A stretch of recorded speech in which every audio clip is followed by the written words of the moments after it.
I'm Elise from the Crowdfunded Translation Project, and wanted to just tell you a little bit about what that project is and give you some updates about what I've been doing with your support.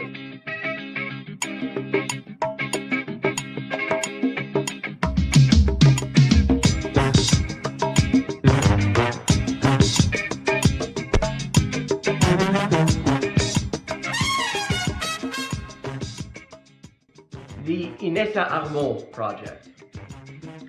After finishing Kalantai's social basis of the female question, I put out a call for suggestions for the next project. One of those suggestions that I received was to translate the essays and letters of Inessa Armand, Kalantai's predecessor at the Bolshevik Women's section. Suppressed by Stalin and never translated into English, Armand's writings enrich our understanding of the Bolshevik women's movement in the run-up to the October Revolution and the early days of revolutionary Russia. With your support, I have been able to translate all of her extant essays and am currently raising the last $1,950 to cover the cost of translating the remainder of her extant works, which at this point is just her correspondence. If you would like to support the project, all contributions are beautiful. You'll find links in the description. The Punto Final project is a project that is really just at its inception. Punto Final, for those unfamiliar with it, i.e. likely most of the people watching this right now, was a magazine edited by Manuel Caviese Donoso that ran from 1965 to the eve of the 1973 CIA-backed coup in Chile, and then from 1989 to 2018, publishing a grand total of 894 issues. In addition to being a platform for theoretical and ideological debate, they were also a source of excellent political journalism. Their real-time analysis of political developments in Chile, the rise of the Unidad Popular, the looming coup, and the limits of electoralism has aged extremely well, and is well worth reading for anyone interested in the period. The Indian left is sort of in a media bubble, and the Anglosphere left really doesn't do a great job of breaking that bubble and really building connections there. So the discussion that you hear in English about Chile, even in supposed left outlets, such as JabroniCon, often has little or nothing to do with the state of discussion amongst comrades in Chile. So this is part of my attempts to contribute to sort of breaking down that bubble and fostering some understanding of the thought amongst revolutionaries in Chile, both historically and currently. I have so far translated 7 articles, including a long read on electoralism versus armed struggle called Chile, the Ballot or the Bullet by Punto Final editor Manuel Caviese, and currently am working on various pieces of political analysis from the eve of the electoral campaign that would bring Salvador Allende to power, or at least to government. These include discussions of electoral versus revolutionary strategy and how and to what extent these things can coexist, discussions of US imperialist interference in Chilean politics,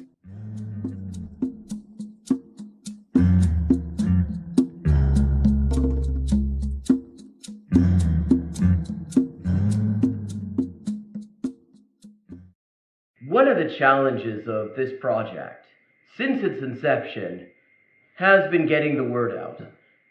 The billionaire-controlled black box algorithms that dominate our lives don't like small creators or small projects. Nor are they particularly keen on ideological viewpoints that are inconsistent with the whims of billionaires. What's more, they positively detest anyone who isn't paying for reach. And then they turn around and make it ever harder to do even that in a useful way. The result of all this is that there are definitely considerably more people who would be interested in this project than actually see any of my posts about it. And that's why I have a small favor to ask you. Tell your friends about the crowdfunded translation project. Share the completed translations Link the Patreon and the Facebook pages. All those links are in the description. Let people know that this project exists and what it's all about. Let them know that I want to hear their ideas for future crowdfunded translation projects at crowdfunded_.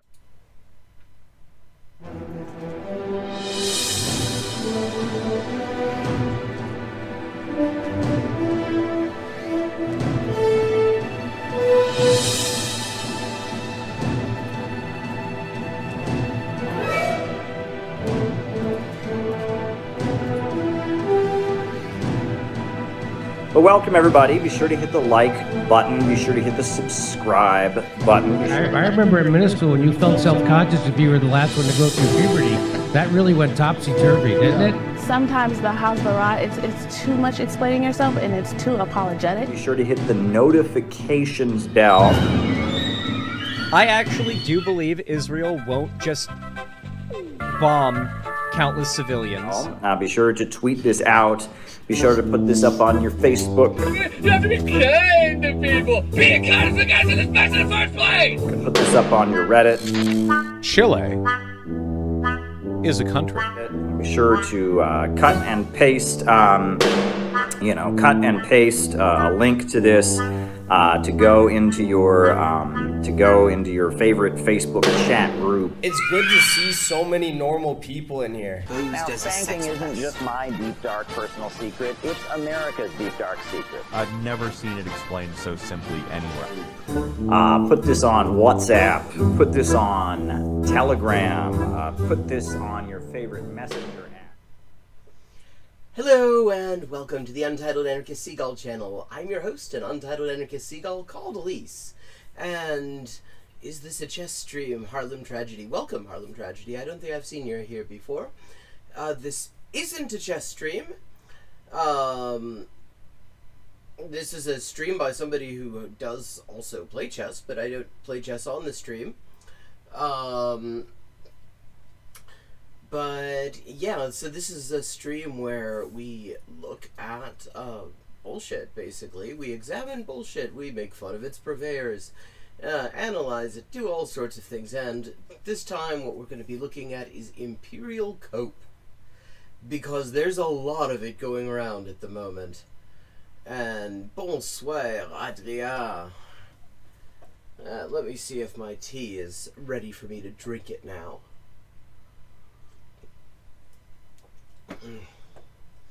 It's fascinating watching the people who call themselves like our last bulwark against fascism just inventing a Dolchstoßlegende in real time. I mean, they sound like German reactionaries in about 1918 right now.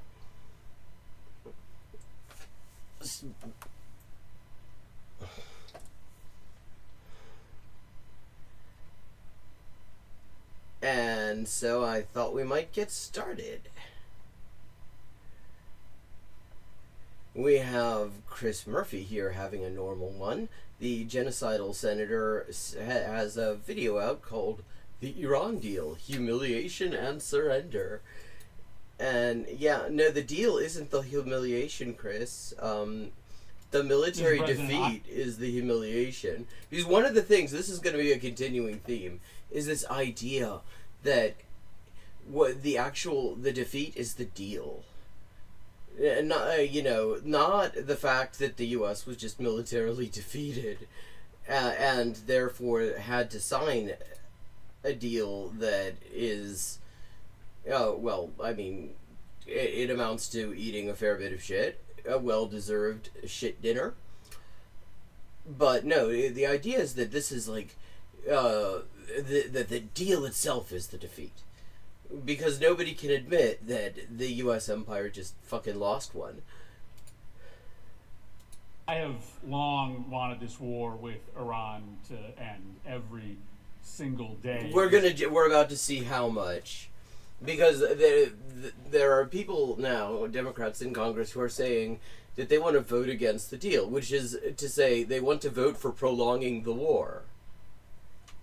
This war has become a deepening, cascading disaster for the American people as gas prices eclipsed $6 a gallon in many places. I wonder if it's had any effects on the Iranian people, who were, after all, the victims of aggression. As Americans are killed, as new wars break out in the region.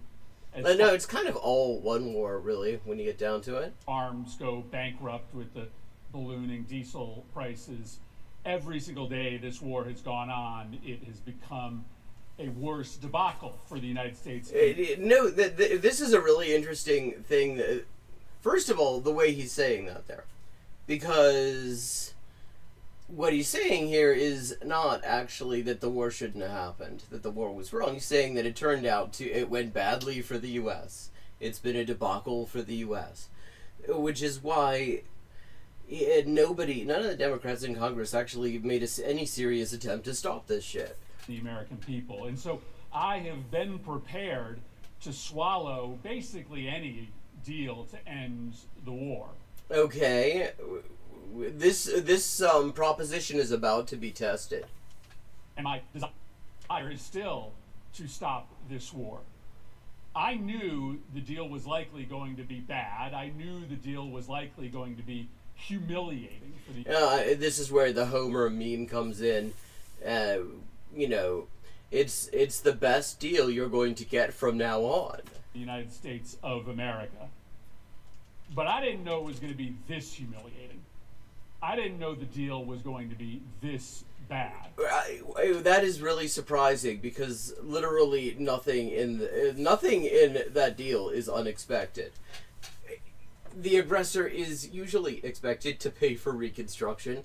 Of course, Iran doesn't want the U.S. to continue to encircle it with bases, and since they actually destroyed most of those bases to the point where U.S. soldiers were hiding out in hotels behind civilians in the Gulf, I mean, it shouldn't be too much of a shock to find out that they want to copper fasten that military achievement at the negotiating table.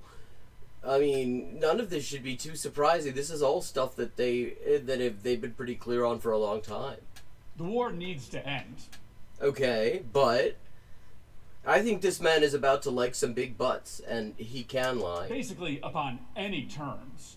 Okay. But it is important for us tonight, as we are reading the details of this agreement, to understand how the terms of this agreement are final, clear, and total proof of what? How calamitous this war was.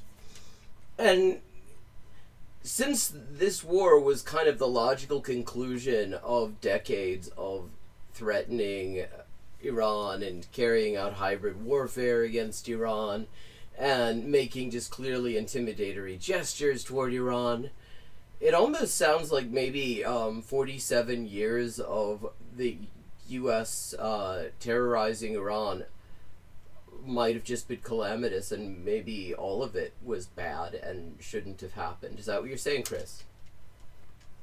And how it should be a lesson for both Republicans and Democrats, for this administration and every future a lesson not to start wars of aggression? Administration, to never make this mistake again. The mistake of starting wars of aggression. That mistake, right? So let's go through the terms of this agreement, which is all of 2 pages. That's because it's not the agreement. The agreement still has to be actually finalized. This is the memorandum of understanding to kick off that process. And the U.S. has actually turned their back on that process. Iran walked away from the negotiating table yesterday because the U.S. decided, along with Israel, that ethnically cleansing southern Lebanon was more important than ending this war. So, yeah, exactly. They have no way to argue this, because the only position that they have been allowed by the leadership to espouse has been totally process-based, not a fundamental opposition to a war of aggression. Just, this was the wrong war, it was the wrong time. You're hearing Graham Plattner say this. He pulled out the fucking Obama line from his first campaign out of mothballs, talking about, I'm not against wars, I'm just against dumb wars. by real estate developers cosplaying as diplomats. Let's start with the immediate commitments. What are the immediate commitments that Iran is making and the United States are making? I mean, notice that he's trying to make this about bad negotiating. This is not the result of bad negotiating. The U.S. is not eating shit in this deal because Trump can't negotiate a deal. The U.S. is eating shit in this deal because the U.S. could not win against Iran. This is the deal is bad because the U.S. is an aggressor who lost a war, but he's not. But he won't say that.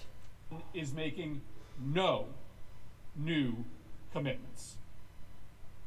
They are agreeing to open. Why should they make new commitments? The commitments they already made were things that they were intimidated into making. Quite illegally against their rights under the Non-Proliferation Treaty. I mean, they shouldn't have to. Why should they commit to anything? The strait was open before the war began. They are promising that they will not develop or obtain a nuclear weapon.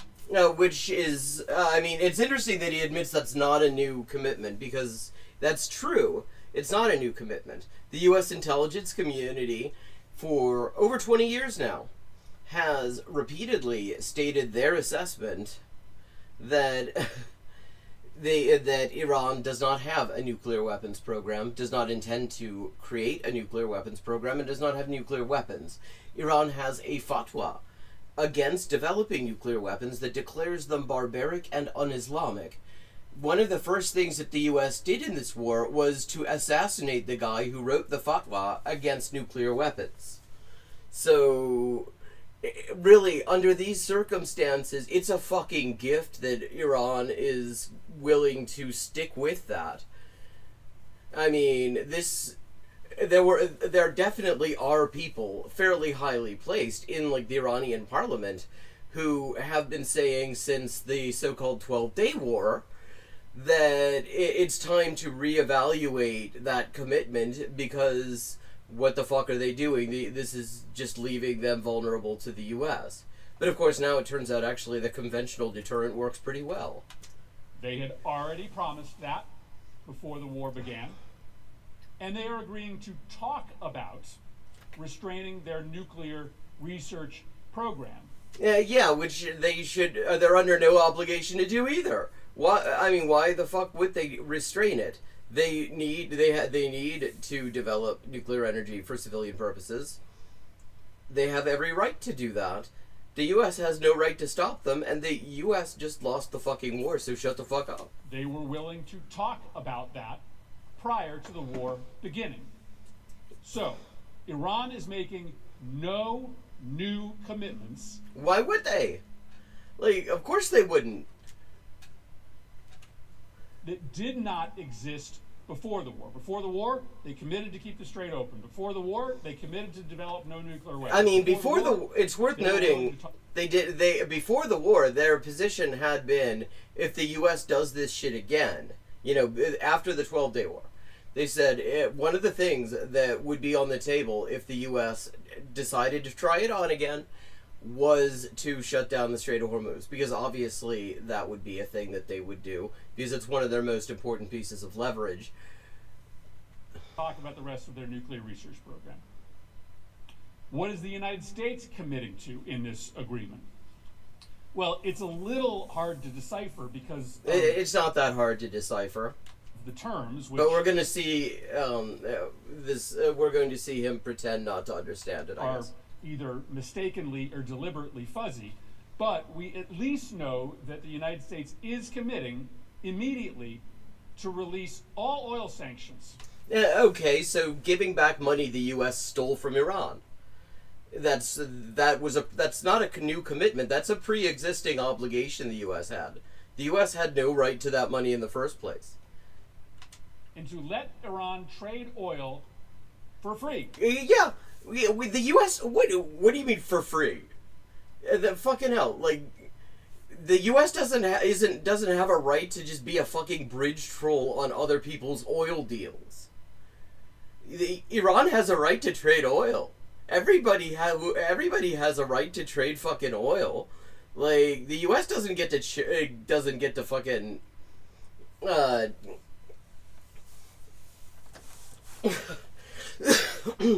decide who gets to trade oil and who doesn't. So again, the first two things that he's freaking out about are pre-existing obligations on the part of the U.S. Do not engage in economic warfare against Iran. Do not steal money from Iran. These are things that the U.S. was not allowed to do in the first place. So this is the U.S. inching towards compliance with the law. On the world, that is billions of windfall dollars. That's not what a fucking windfall is. A windfall is money for nothing. A windfall is when there's some sort of a fuck up on your bank's server, and the $5 refund that went into your account, somehow the decimal point got moved way over and it's $5 billion now. That's a windfall. Getting money in exchange for a natural resource that you trade in is not a windfall. That's trade. That's what trade is. To the Iranian treasury. The United States is agreeing to free up frozen Iranian money. Again, pre-existing obligation. That this is stuff that the U.S. stole. The U.S. has to give it back. The U.S. already had to give it back. The U.S. is not allowed to steal other people's money. So, okay, so not a new commitment, just a pre-existing obligation that now the U.S. is apparently going to have to honor. Could be around $24 billion. Wow, that's how much they stole. Actually, if that does not include interest, which it bloody well should, because you know that the U.S. put that in interest-bearing accounts. If that does not include any kind of interest, any kind of costs, or anything like that, then that is a gift. Because if you, just in a regular-ass civil suit, if you sue somebody because they owe you money and they're not paying, you are entitled to pre- and post-judgment interest. What that means is that there's a statutory interest rate. Different jurisdictions peg it different ways. And the court, at the time that the money is actually transferred over to you, works out how much additional money gets tacked on to the initial amount in interest. So if there's interest, Iran's entitled to it, and if they're not insisting on it, that's a fucking gift. I mean, they all thought, this is why they would not make a fundamental criticism, apart from the fact that they just do not fundamentally object, is they assumed very arrogantly that they were going to just intimidate the fuck out of Iran, overawe them with air power, because that's what they do. Overawe them with air power, and Iran was going to be like, oh shit, Washington daddy, what can we do in order to take this anger away from you? And it turned out that actually Iran weathered that storm way better than the U.S. and much better than Israel did. It will be going immediately to the U.S. Treasury. Good. Those are the immediate commitments that the United States is making. By which he means pre-existing obligations that the U.S. will now have to honor. Okay, let's talk about what's not in this agreement. What is not... Well, actually, we are not done talking about what is in there. Because there's also a commitment to remove U.S. bases so that the U.S. is not encircling Iran. Iran already helped you out with that one by destroying them. So it's like the third precinct. You just have to not rebuild it, which is cheaper than rebuilding it. So I guess like swings and roundabouts. In the commitments that are being made in the short term, Iran is making no commitments. Iran lost no war. On reductions or controls on their missile program. Why the fuck would they ever agree to that? Their missile program is why the U.S. is having to eat shit right now. Like, why? Okay, so the U.S. has carried out actually 4 in the past 3 years, murderous attacks, each one worse than the last, on Iran. And this motherfucker's out here talking about Iran isn't committing to reduce their fucking missile program. Why would they do that? This whole thing is proof of why they need to be investing more in that. Because this went on for far too long.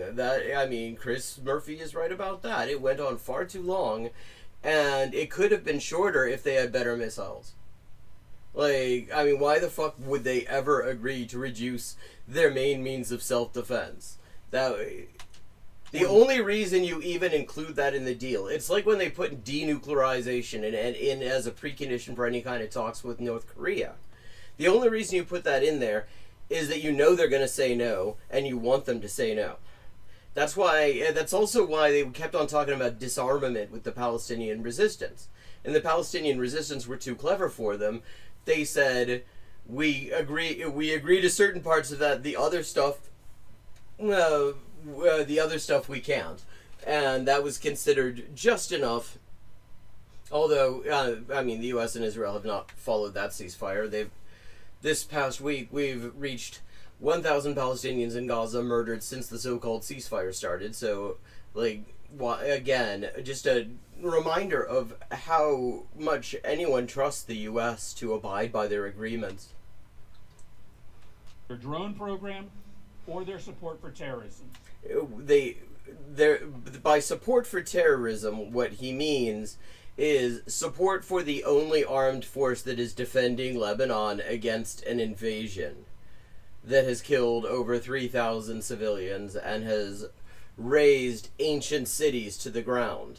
Cities that are fucking older than Rome. So why the fuck would they agree to that?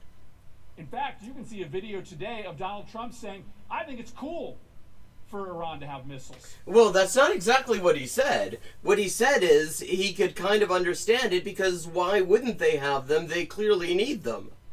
Because it's very clear they do need them. Because there's this country, you may have heard of it, Chris, called the United States. And the United States likes to just randomly attack people.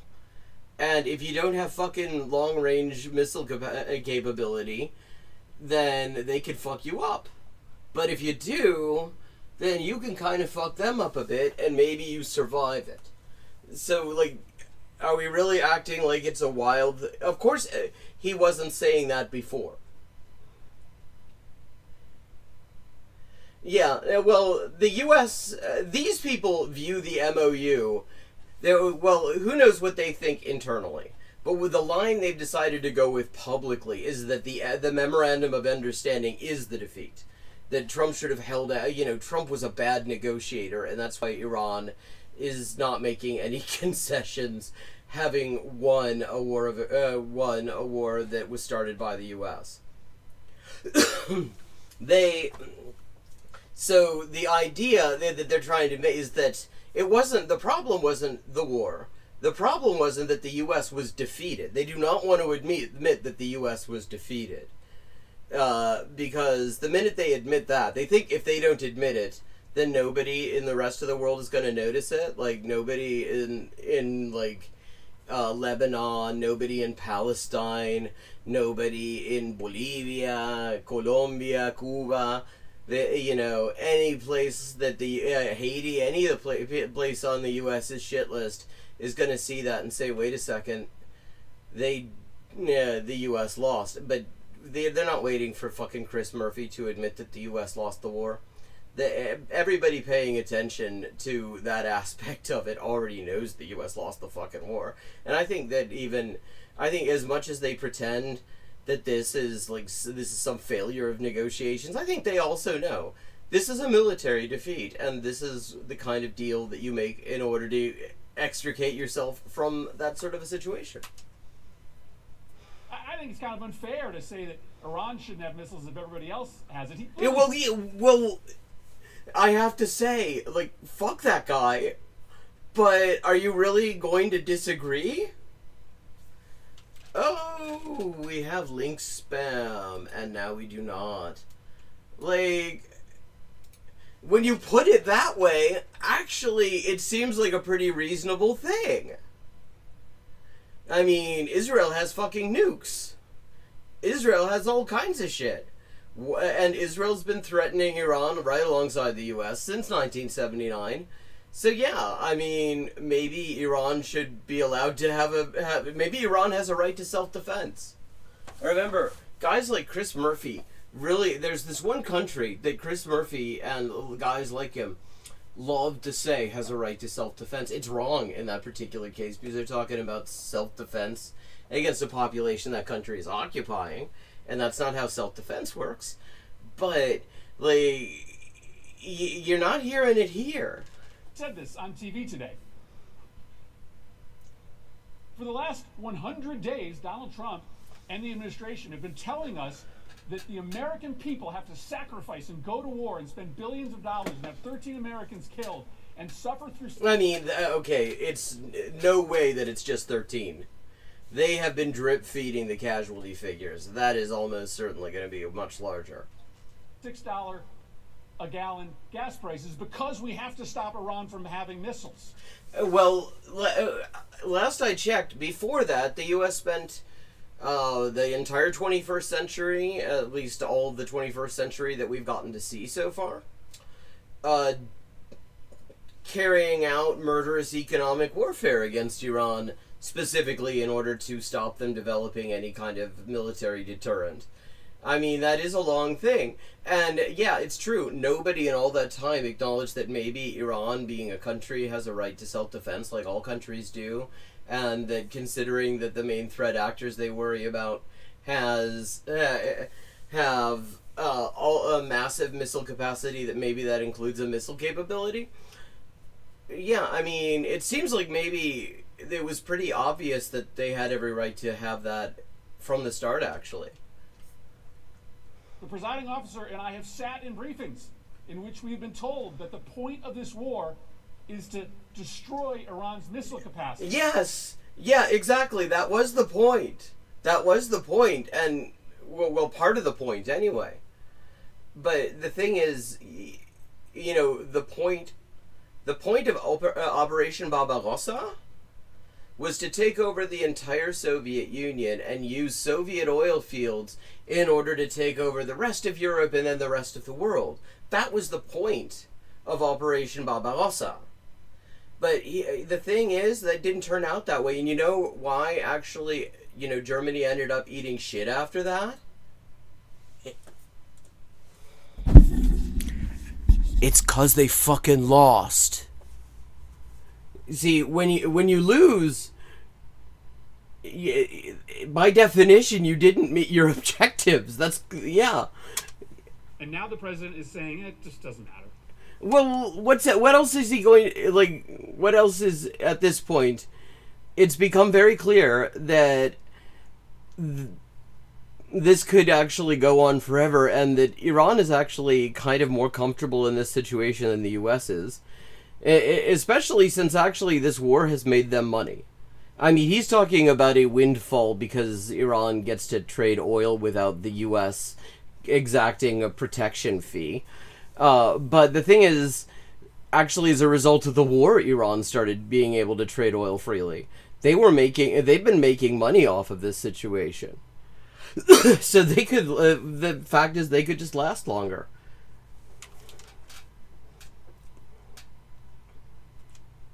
President Trump's goals shifted, but they seemed to be to get a regime that was more friendly to the United States and to Israel. We have a...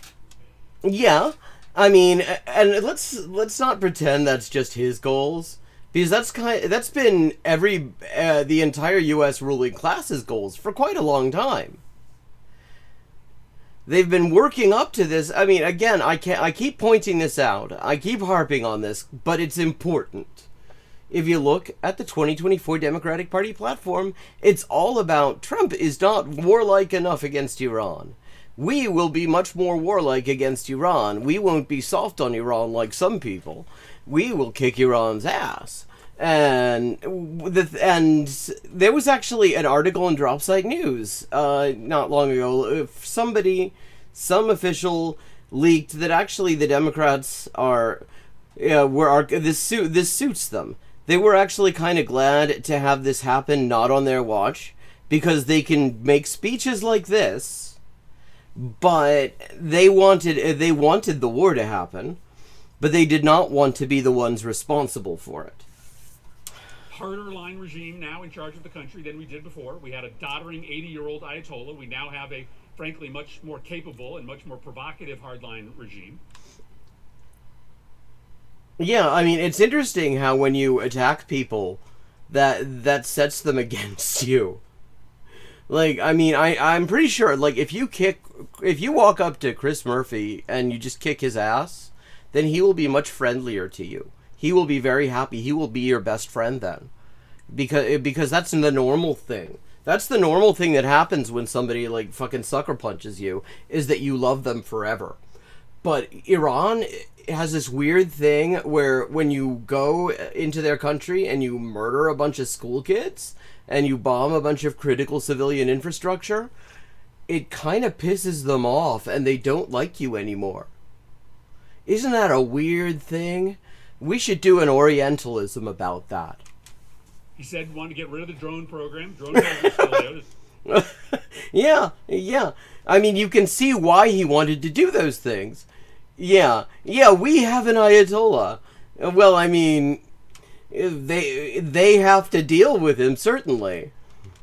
There's nothing in this agreement about their drone program. Wanted to get rid why the fuck would they ever agree to get rid of that drone program? The drone program has proved its usefulness. That drone program is why this agreement is happening. They're going to give that up? Why? Their missile program. Nothing. Why are they going to give that up? The reason you're signing this shit is that they have those things. Agreement about their missile program. Wanted to get rid of their nuclear program. Which is literally a civilian nuclear program. It's nuclear energy, nuclear medicine, and just fucking physics research. The U.S. intelligence community has been firm on that for literal decades, and guys like this have been lying in often the most weaselly ways about that all along. He pledged that he would carry out this war in a way that got a better deal than President Obama did. And of course he had to promise that, because he... Well, yes, and I'm sure that's... Wait, are you saying that he didn't intend it? I imagine that was actually the goal, and he thought it would be that easy. He assumed, and this is not, like, this is, there are idiosyncratic bullshit things that Trump does. And then there are things that are just U.S. arrogance. And the assumption here was that the U.S., with all their fucking hardware, with all their nukes and all their air power and all their naval power and aircraft carriers and all that stuff, they were going to be able to just have a walkover, and Iran was going to just put tail between legs and surrender. That was the assumption. That's the sort of assumption that U.S. planners kind of walk into these things. They do not actually take their adversaries very seriously a lot of the time, especially smaller ones with weaker militaries. So, I mean, I don't think that there's any reason to doubt that was his intention. The point is, his intention was frustrated because Iran can defend itself. He pulled out of the JCPOA. You got none of it in this agreement. Like, he keeps on acting like that's surprising. Like, the way that's how it's supposed, like, the way it's supposed to work when you lose a war is that they give you a better deal as a consolation prize. Like this is some sort of a war participation trophy that he's being denied. You got none of it in this agreement. Yes, in this agreement, there is a suggestion that there is now going to be a negotiation. Well, I mean, it's not a suggestion. This is a memorandum of understanding. The whole point is that there has to be a more detailed agreement, because there are all sorts of details that have to be worked out. It's not a suggestion. That's how these things work. That's what Chris Murphy. I just have to remind myself. Chris Murphy education. Because I like to. Some people like to just say, "Yeah, okay, got it." I thought that I thought that was the case, but I like to make sure because I try not to be one of these people who will run their mouth off on stream without checking things when I have the internet right at my fingertips. Because I wanted to say, Chris Murphy's a fucking lawyer. He understands how contract negotiations work. And an MOU is the first step in the thing. That is not the end of the process. That isn't the final deal. The MOU is where you state the principles on which the contract, when it is finally negotiated, is going to proceed. So, like, it's not a suggestion that there would be negotiations, though now it's up in the air because Israel and the US aren't done pounding fucking civilians in Lebanon. But that's literally just how these things work. Between the United States and Iran over their nuclear program. But that negotiation was available before this war began. Now, the president may argue... Well, yes, and really, it probably... The thing is, before this war, before the U.S. started this war, note he said that before this war began, as if it just sort of happened on its own. Just sort of a war just started itself. The way wars do, nobody's fault. But, yeah, I mean, the fact is actually that negotiation probably would have went better for the U.S. beforehand. Because beforehand, the U.S. had a threat. The U.S. had a lot of threats. And those threats were serious threats. You would have to take them seriously as a country that is on the receiving end of them. Because the U.S. has, again, all sorts of fucking military hardware. But the problem is the threat was realized. The threat was executed. And that's not always a great idea. There's a famous chess player of old by the name of Emanuel Lasca. He loved a cigar, Emanuel Lasca did. And at some tournament he was facing another player, I forget his name, who could not stand smoking. It freaked him out. He really did not like smoke. So Lasca, as this game is proceeding, he pulls a cigar out. This is before smoking bans. We're talking early 20th century here. It was absolutely legal for him to just light up if he wanted to. And so he pulls a cigar out, and he just plays his moves, plays the game, and the guy on the other side is, really uneasy. He's focusing very heavily on the cigar. And, Lasca decides to cut the end off, whatever you do with a cigar. And the guy keeps on getting more and more uneasy. And then eventually Lasca has him cornered and he resigns. And the cigar was never lit. And Lasca then says, the threat is more effective than its execution. And that's the thing. That this is a case of that. Because before the U.S. decided to just engage in frank aggression against Iran, Iran had to deal with avoiding that situation because of all the risks involved in it.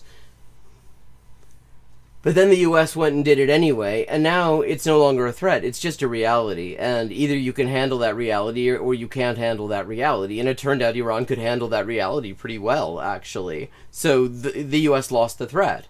So yeah, if this war had not happened, the U.S. probably would have been in a better position to threaten Iran. Like, not that that's actually a good thing. The U.S. shouldn't be going around threatening people. That's fucked up. But I'm sure you're going to say that, Chris Murphy, because I hear so many good things about you from liberals. That this war has given him additional leverage. That is nonsensical. Well, I mean, I'm sure he thought it was going to. And I'm pretty sure, that all of Congress also were holding out hope that that was what was going to happen. But the trouble is, in order to get additional leverage from this sort of thing, you have to win. And the U.S. didn't. There is fundamentally less leverage today yes, than there was before the war began. Let's just go through it for a second. When Obama was negotiating the nuclear deal, he had the oil sanctions in place. Those are the most serious sanctions, right? Iran runs on oil revenue. So yeah, I mean, those sanctions, which is a ridiculous name for them, we should not accept that name, because it's meant to give legal cover, the patina of legality, to what is just piracy. Yeah, it is just economic warfare. And yeah, those oil sanctions, that economic warfare, was responsible for tens of thousands of deaths. It was extremely effective. There was a study that was done in the past few years that confirms, actually, these so-called sanctions, not just against Iran, they kill way more people than the wars that the U.S. starts. The primary leverage Obama had during those negotiations was the oil sanctions. We are releasing all of the oil sanctions before the nuclear negotiations happened. That is malpractice. No, that is defeat. Overnight, immediately, the leverage available for nuclear negotiations essentially goes up in smoke. We are also giving them billions of dollars in frozen funds. That's not giving, that's just giving them back shit that you stole from them. In the earlier negotiations, President Obama had Russia and China on our side. Donald Trump has mishandled foreign relations such that now Iran and Russia are on the Iranian side. Well, I wonder if that might also be a little bit down to the fact that the U.S. has isolated itself in the past few years. I mean, Trump has not made things better, but it was already happening because the U.S. was doing a genocide in the Middle East. The U.S. brand was toxic, and also the U.S. military prowess was already becoming less impressive, because this whole thing in 2023 started with the humiliation of the U.S.'s military showpiece, namely the IDF. Fundamentally different leverage. And maybe most importantly, President Obama had the threat of military action. If you don't get a deal, we can always take military action. I mean, yes, that's called aggression. So if you don't let us steal your shit, we can always kill you. Well, that leverage is gone as well. Yeah, because the military action turns out to be actually manageable from the Iranian standpoint. Because Iran took our best shot, not only survived, but got the United States to sign an agreement. Well, I mean, yes, they survived, but let's just pause for a second, because they did some other stuff too. I mean, they destroyed the entire U.S. presence because somebody, and let's just say, because there are people who seem to think that every shit that the ruling class step in is some sort of super secret fourth dimensional chess strategy that they're employing.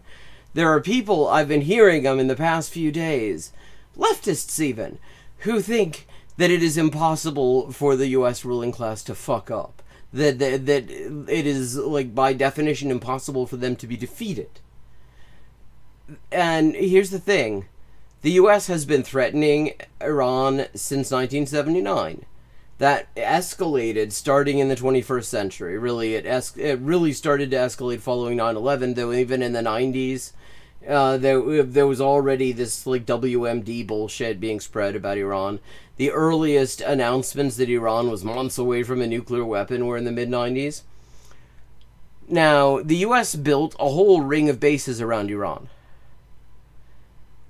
in a context where a confrontation with Iran was certainly on the cards eventually. And every single one of those bases was within easy reach of Iranian missiles and drones. That's not, that's a fuck up. That is a fuck up. That is a genuine multi-billion-dollar fuck up on the part of the U.S. that they did that. A country that they are threatening, they put these bases within easy reach of the conventional weapons of that country. I mean, how was that going to turn out? Let's be honest here. That was, I mean, so you can't, that is an omni fuck up. That is like every single Everybody who was involved in the building of those fucking bases. And I think the only way to read that makes sense to me anyway, is that the U.S. intended to hold this threat over Iran indefinitely and never intended to do anything about it. Because if you intended to do something about it, surely you would reconsider the position of your bases and have some kind of a fallback position. Where we're paying them billions of dollars. It's their money. The war, including a suggestion that we're going to create a $300 billion reparations fund. Wow, yeah. It turned out like you bombed their infrastructure, you killed a whole bunch of their children. You owe them money. That's what happens. Like you owed them money in the first place. You tried to kill them. It didn't work. You still owe them fucking money, except now you owe them more. Guess what? If you studied history, you know that the winning side doesn't pay reparations. Which is the only reason that the U.S. has avoided it, even though legally the U.S. owes reparations. The losers pay reparations. Yeah, you're the losers. And so the Iranians don't have to worry about oil sanctions. They're gone. Yep. The Iranians don't have to worry about getting back their frozen funds. Like, I mean, who gives a fuck? Like, why exactly? I mean, it's really remarkable, this public freak out about this. Because these people have people who know the polls. And they know this whole idea of hate Trump, love the war, had basically less than single-digit support in the U.S. The almost unanimous position in the country was against this thing. Republicans were mostly against it even. And so this sort of scaremongering, like, who cares? So Iran gets to just trade like normal countries. Okay. Why, there was no legitimate reason for the U.S. to be preventing that in the first place. We're transferring them. They don't have to worry about an American military response because they've already seen it and they've survived. And they don't need to... Well, yes, and also they destroyed the bases. You keep forgetting that. They wrecked your fucking bases. ...to worry about going up against the United States, China, and Russia because China and Russia are now on their side. These nuclear negotiations are just destined to fail. I hope I'm wrong. Well, I mean, they should fail. But on the backside of this war, the president has almost no leverage. What's left? Well, I mean, it's interesting because it's interesting how he's sort of shifted this conversation. It's shifted this speech because he started out acting like this was bad negotiating. And then halfway through, he's saying, yeah, all of the leverage is gone because you lost the war. So, yeah, when you lose the war, you eat shit. This agreement drops the oil sanctions. Good. It frees up the frozen funds. Good. He's already played the military card. Yep. Yeah, it turned out that card.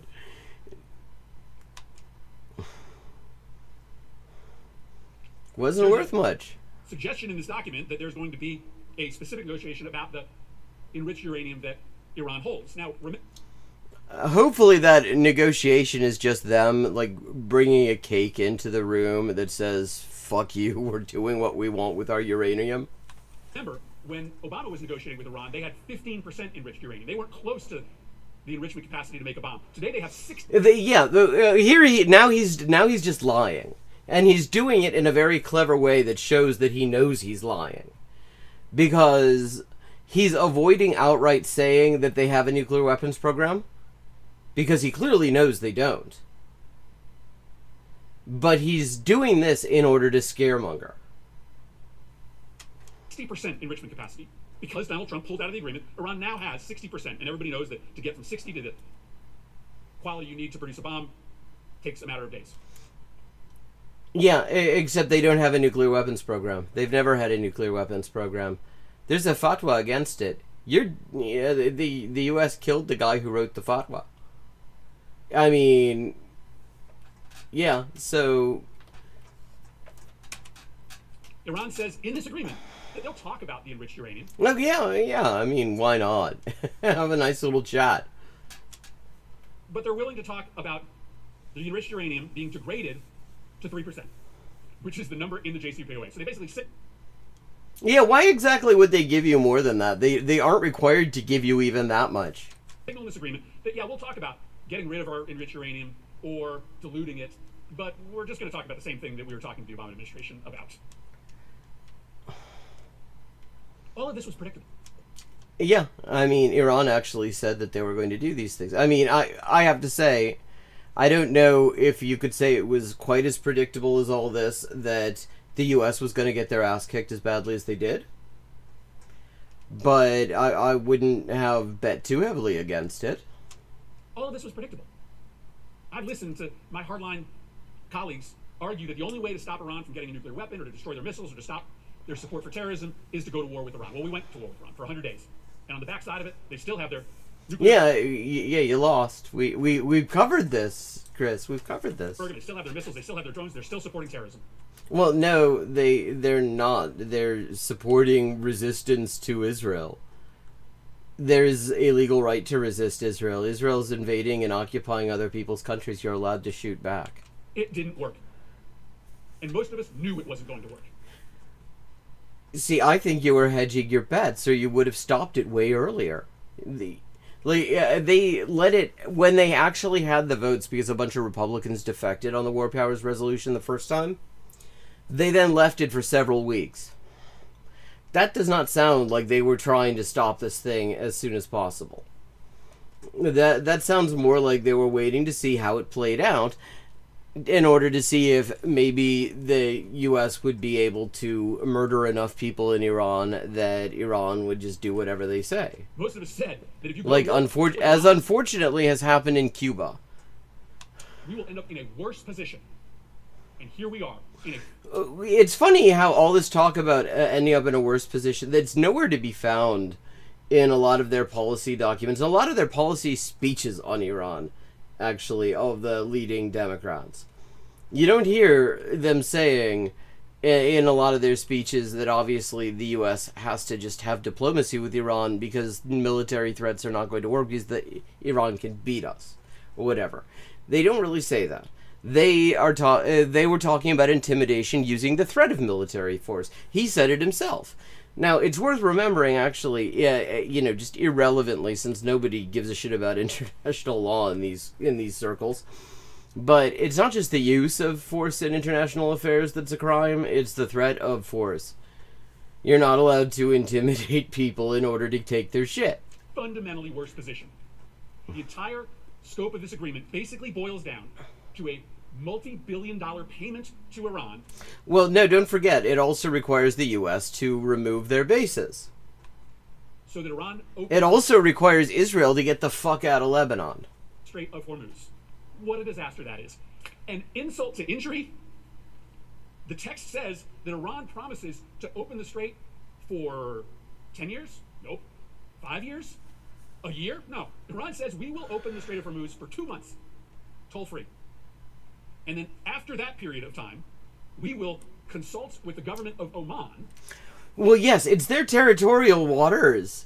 Maybe you shouldn't have been threatening them. Maybe you should make nice with the people whose territorial waters include a crucial international waterway. On the tolling structure. So, open for... So that's a fucking gift. They're giving you a gift. That's a windfall. They're rewarding terrorism, really, with that. 60 days, and then Oman and Iran will talk about the new structure. I knew it was going to be a humiliating agreement. I didn't know it was going to be this humiliating. I mean, he has very specifically avoided mentioning the removal of the bases. That is explicitly in the MOU. The removal of the bases and the end to the occupation of Lebanon, well, the attempted occupation of Lebanon. There is no place in Lebanon that the IDF can actually operate safely. They do not actually control an inch of territory. They are constantly being chased around. But it's interesting that he's left those out completely. Want the war to end. I'm willing to stomach a bad deal.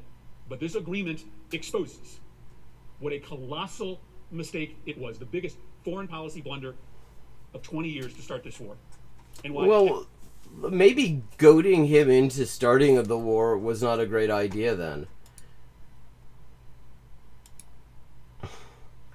I mean, and there's part of me that listens to this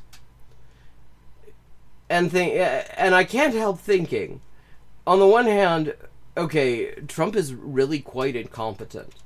He really actually kind of sucks at fascism because he needs to actually hear his mouth moving or he doesn't think it actually happened.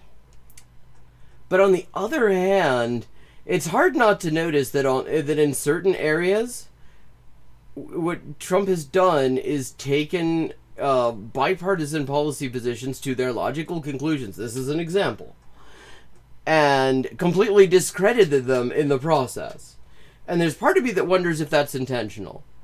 But then the rest of me notices how incompetent he is in every other respect and makes me doubt he is capable of that kind of complex strategy. Every hawk who cheerled us into war with Iran was wrong. We didn't get anything that you thought we were going to get out of this. I am hopeful that I'm wrong about these negotiations. I'm hopeful that new leverage will materialize. Why? Wait, so you want to get out of your obligations? Like... But I don't see any leverage. Okay, so this is... Okay, so that's the start here.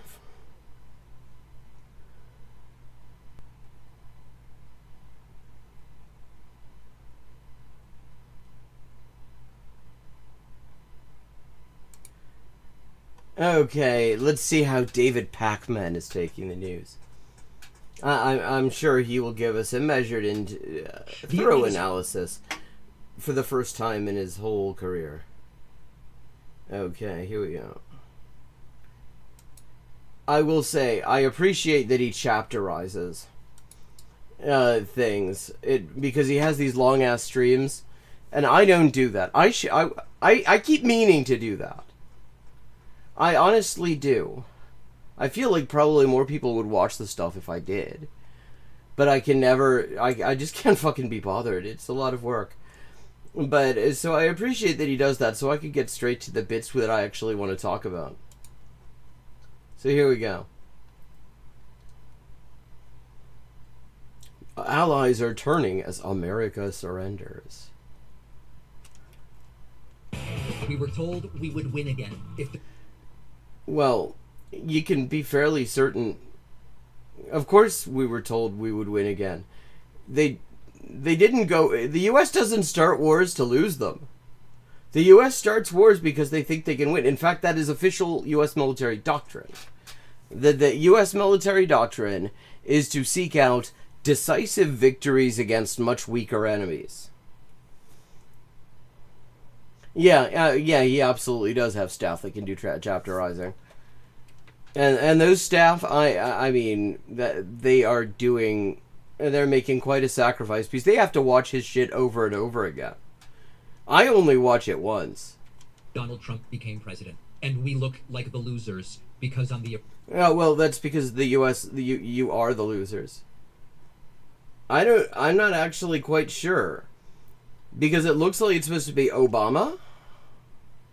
But the kerning is such that there's no way that's Obama. Because the space for the microphone is just a little bit more than one letter wide. And there's an N after the microphone. So I don't know what the hell that is. Maybe the microphone will fall down and we'll find out what the shirt is. Iran deal, we are the losers. Yeah. You lost the war. Republicans are noticing it. Well, yeah, I mean, it's hard not to notice.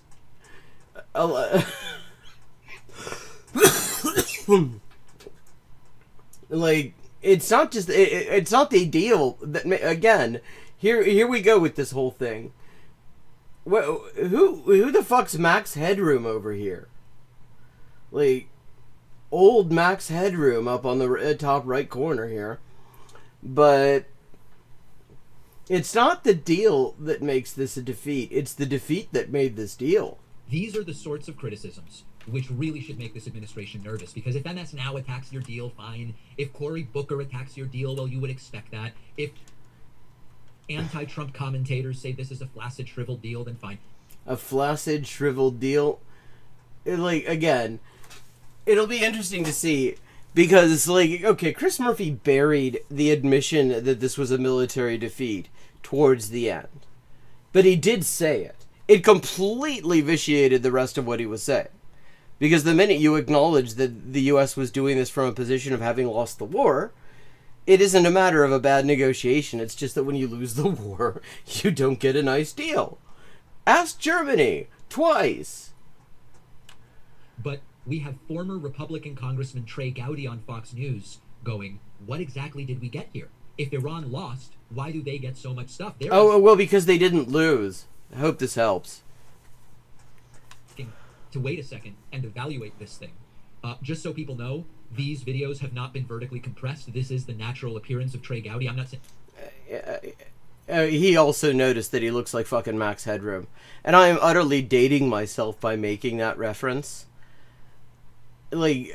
Chad, how many, just show of hands, how many people, when I say Max Headroom, do you actually know who I'm talking about? I'm gonna show you. Just in case. Just so I don't totally date myself. Buddha. I have switched over. Here we go. I've switched over to DuckDuckGo because now Google is all slop. But here we go. That's Max Headroom. He was a thing in the 80s. It was a weird decade.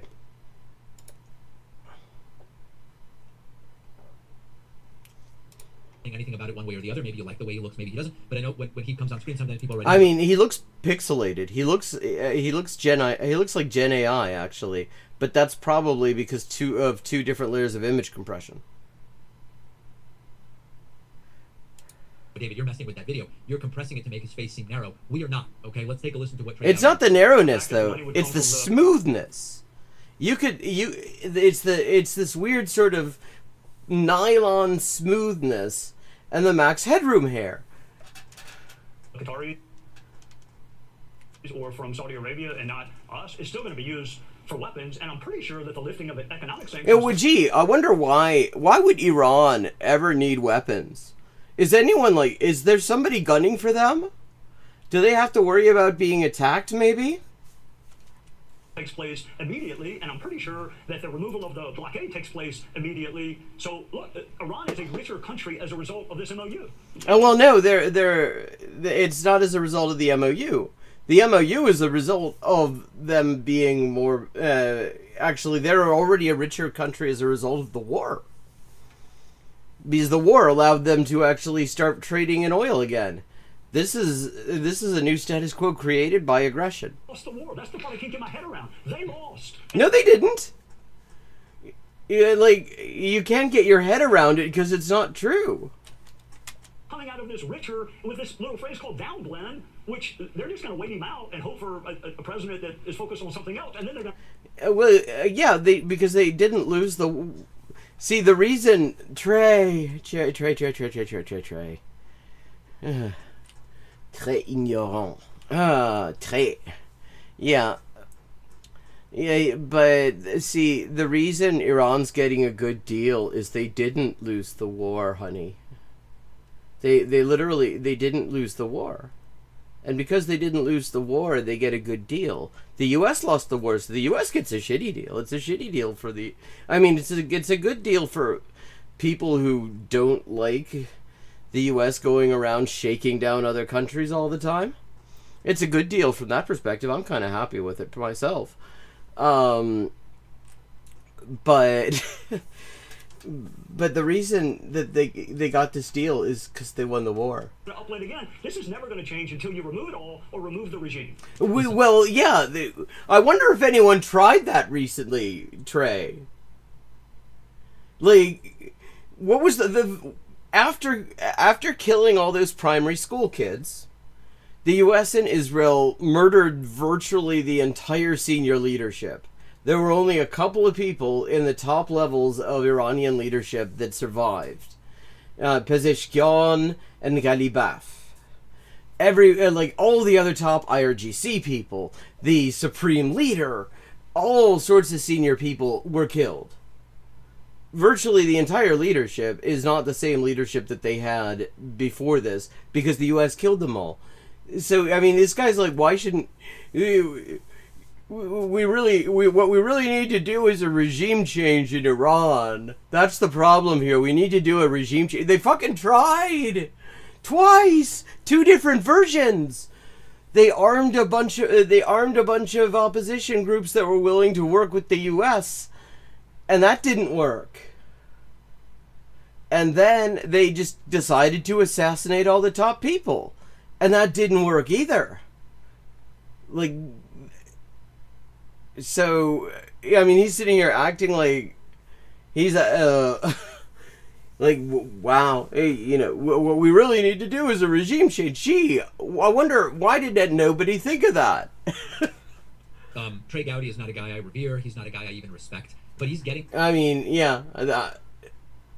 ...to a sort of central core of this entire thing, which is, if, as Donald Trump says, and as J.D. Vance say, and if all of them say, Iran was defeated, they're weakened, they're isolated, they're completely and totally desperate.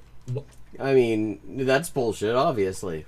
Why are they ending up better off than they started this war? Oh, because... Oh, I see. It is Obamna. Obamna.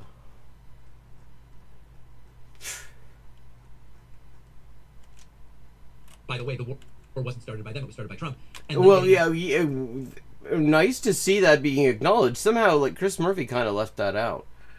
A lot of people leave that out in this discussion. Yeah, the U.S. started this fucking war and then lost it. Access to hundreds of billions of dollars in reconstruction money, released sanctions. Why do they need reconstruction money? Did somebody destroy a whole bunch of their civilian infrastructure, like a bunch of war criminals? Money, usually the winning side gets to extract concessions from the loser, and usually the loser has to make the concessions, and they go, well, listen, we lost a war, we're not in a position of strength.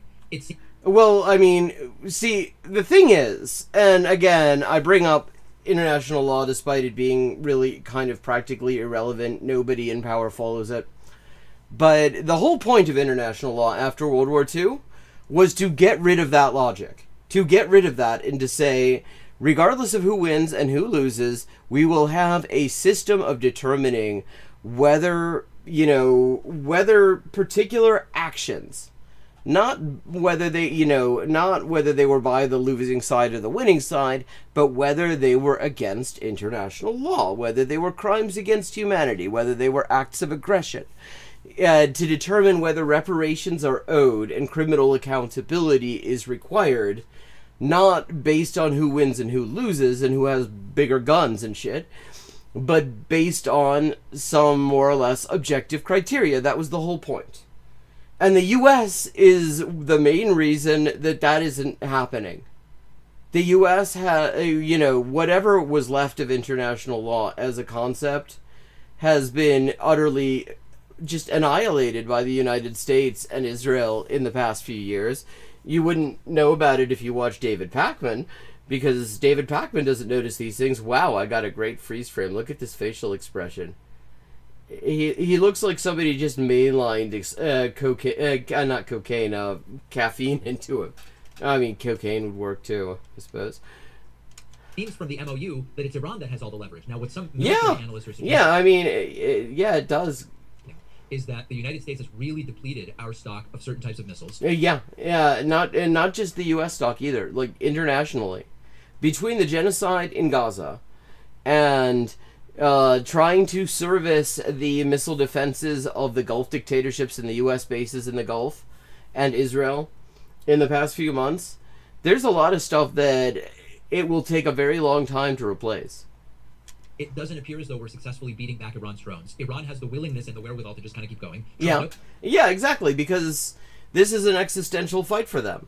And the people are behind them. I mean, it seems that, just judging from everything you see, whatever people think of the Islamic Republic in the abstract, whatever they think of Pezeshkian or Khamenei fils, or any particular aspect of the way the state is run, there is unity to a great extent that people do not like the United States kicking them around and just acting like they could do whatever the fuck they want.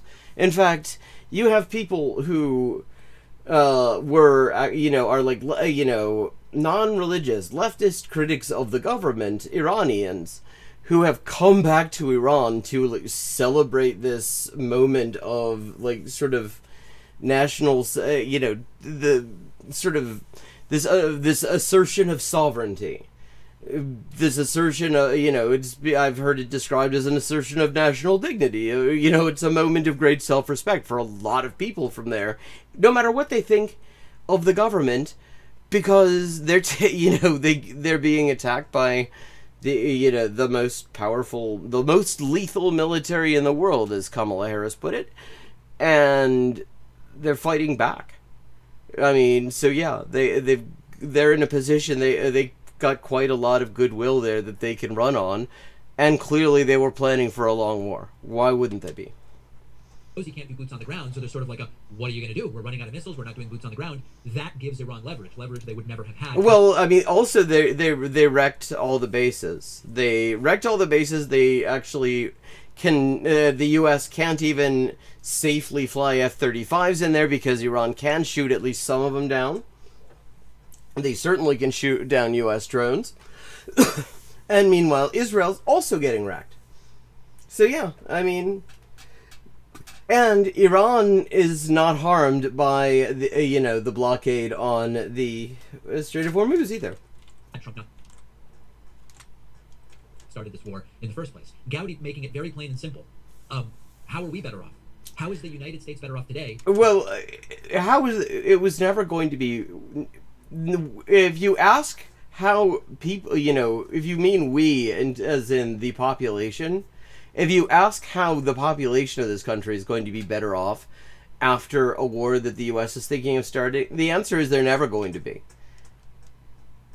But yeah, I mean, if you're saying the U.S. ruling class, how are they going to be better off? That's always going to be dependent on the U.S. winning. That's just how it works. The working class in this country is probably going to be worse off one way or another. I mean, unless, of course, we see a repeat of 1905. I'm thinking about 1905 because I was translating a letter by Inessa Armand. Her letters, by the way, very spicy, much spicier than her published essays. I have to say, I'm enjoying them. But so she had one from 1904 talking about liberals from the from the provinces coming to Moscow to discuss a constitution, and student protests that were brutally repressed. And a year later, Russia decided to have their own little Operation Epic Fury against Japan. They were convinced they were going to kick Japan's asses. They invented new racial slurs for the occasion, just to celebrate. The prices on everything in Russia went through the roof, and Russia got their asses kicked. Having gotten their asses kicked and sent inflation into the stratosphere, they ended up with a revolutionary situation. I'm just saying, ideas. Then before Trump started this ill-advised war. Well, I'll tell you two things that do not reassure the American people. It's ill-advised. They'll never say that it's criminal, because that implies that there are moral and legal standards that the U.S. needs to be held to. And liberals actually reject that. The entire dominant ideology of this country rejects the idea that the U.S. is accountable to anyone. Some International Atomic Nuclear Agency, which people have... The International Atomic Nuclear Agency. He doesn't even fucking know what it's called. It's the IAEA, the International Atomic Energy Agency, you fucking doofus. Confidence in, and the only thing we have less... The International Atomic Nuclear Agency would be the United Nations. So I saw both of those entities in this MOU. Look. Well, yeah. Why the fuck would the United Nations actually support the U.S.? The United Nations, the UN Charter actually gives them the obligation to prevent things like the U.S. carrying out wars of aggression. Of course, it's also designed in such a way that it's not fit for purpose because of the Permanent Security Council members and the veto power. Oh, Senator, I was a country prosecutor. I rely on other people for expertise. I've heard from the president. I have tremendous respect for him. Why? How? How does anyone have tremendous... never mind tremendous. How do you listen to this guy for more than 5 minutes and have any respect for him? Hear from Marco Rubio, and He is a walking fart. hear from John Lee Ratcliffe on the intelligence of whether or not Iran thinks they got the better of us. Well, I think...